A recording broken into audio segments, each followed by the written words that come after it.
A rarer sighting than Grandchamps in modern day Rocket League. Are they a myth? Do they even exist? Well, I set out on an epic journey to find out the true nature of the Rocket League bronze player. Hey, what's up guys? Calvin here. So in order to successfully infiltrate the bronze rank in the first place, I had two options. I could create another account, or I could play ranked doubles with Sunless Khan. Since I'm not big enough to play with Sunless, I had to go with option 1. Now, this new account had to be completely inconspicuous as to not blow my cover. I thought of the perfect name. Perfect. Now, of course, I had to drip out my car a little, and we were all ready to go. Wait, what? Well, in order to play ranked, I had to play a bunch of casual games to get to level 10. Okay, finally, now we're ready. In order to climb down the depths of the ranked ladder, I had to lose every single one of my placements. Now, this seems like no tall task, but in order to do this, I had to sit through 10 games of gold, silvers, and bronzes thinking they're Justin, and scoring goal after goal while I sit there and wait for the games to end. However, the thing that kept me going was when I had a moment with another player. When we stared into each other's eyes. And then he left.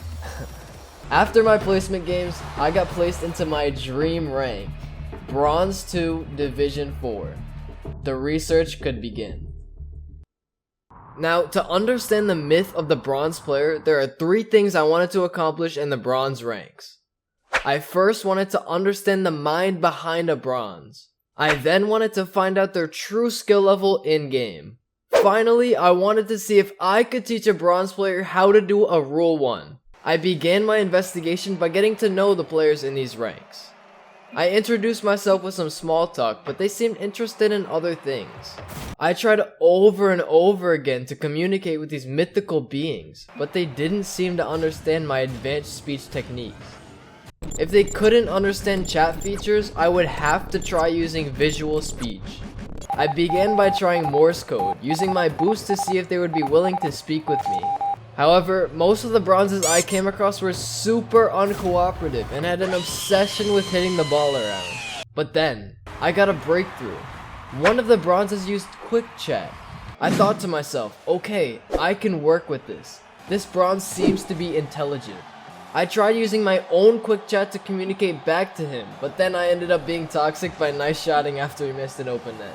I had to find some way to get through to these bronze players and understand their true nature. If I couldn't communicate with them, I had to try and be like them. I had to truly become the bronze player.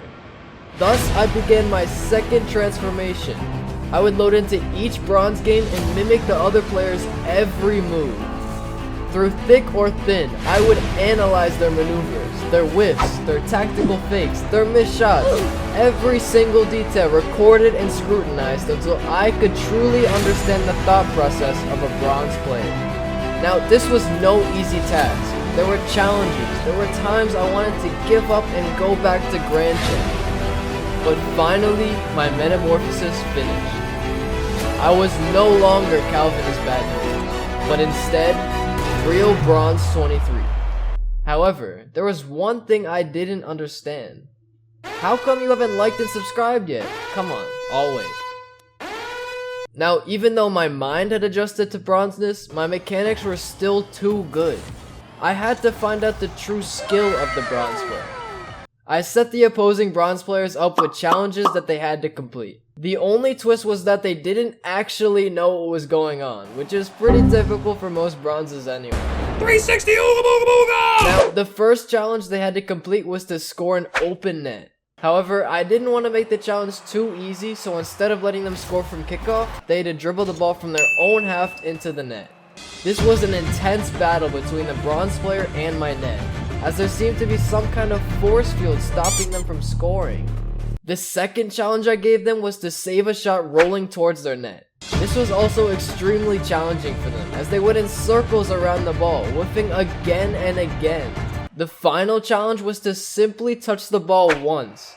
I would dribble the ball around the field and they had to try and get a touch on it. This part was just fun for me, to be honest. This may or may not be considered bullying, but hey. It be like that sometimes. Through all of my intensive research, there was one extremely troubling fact that I found out about bronzes.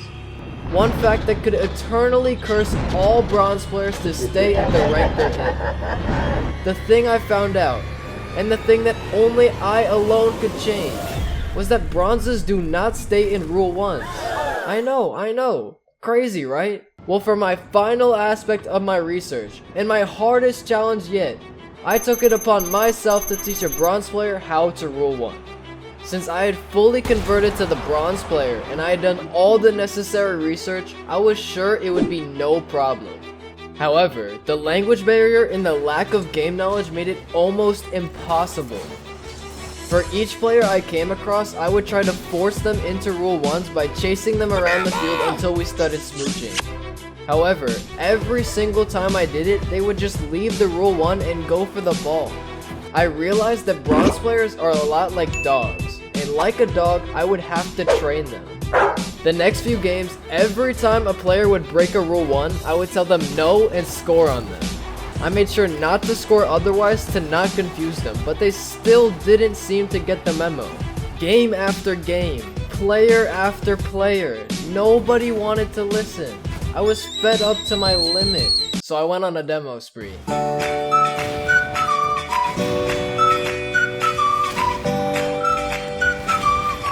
Eventually, I came across the chosen one.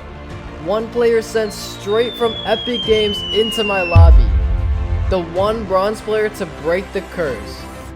That player was named Chris. The legend of Chris was born as soon as we loaded into the game. I let Chris have a little time with the ball to gauge his skill level, and after about a minute, he was finally able to score a goal. Now, the truly extraordinary part of this was that Chris knew how to use quick check, which most bronzes don't know how to do. I could tell he was built different by the way he tactically faked the ball as it was rolling towards his net. Then, on the next kickoff, Chris didn't go for the ball. I brought the ball towards him to see if he would bite, but he stayed loyal to his goal line, almost beckoning me to come to him. I knew this was my chance, so I went over and began my training. But then, he did something I've never seen a bronze do ever before in my entire life. It was unexplainable. I had to do it too. No, I must continue the training. For every bronze player held under the curse, I must do it. I went up to Chris and initiated the Rule 1. He instantly jumped out, but I could see his potential. I tried again, and he seemed to be amazed at this new concept. However, after about 30 seconds, he broke again. As quickly as progress had been made, it ended again. Chris started resisting, and I was running out of time. Could I ever break the curse?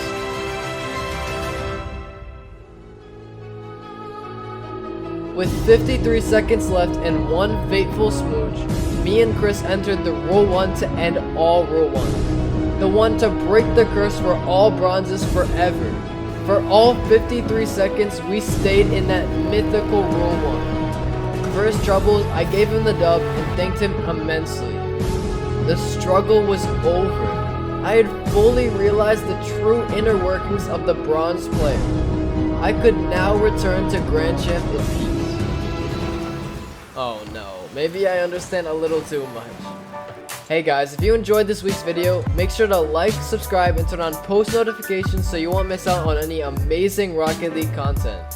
Thank you guys so much for 1K subs. Love y'all.